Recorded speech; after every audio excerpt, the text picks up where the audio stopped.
রামা জমির ফল চারা গাছ বিক্রি করতে শুরু করে। নিজের জমির সামনে একটা ছোট দোকান দেয়, সেখানে সব রকমের ফুল ফল আর সবজি বিক্রি করে। শহর থেকে লোকজন তার জমি জমা দেখতে আসতো। অনেক নিউজ চ্যানেলের লোক রামার সাথে কথা বলতে আসে। আস্তে তথ্য হলো যে মন্ত্রী আর রাজনীতির লোকেরাও ওর কাছে আসতে শুরু করে।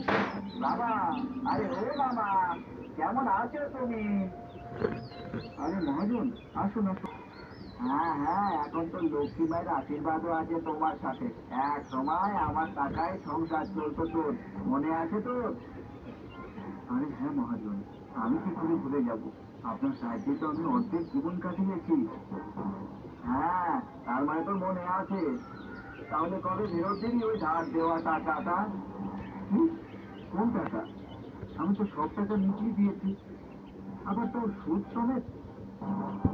ওই সুদটা ছিল গরিব আমার জন্য, যার কাছে বাচ্চাদের স্কুলে পড়ানোর জন্য টাকা পর্যন্ত ছিল না।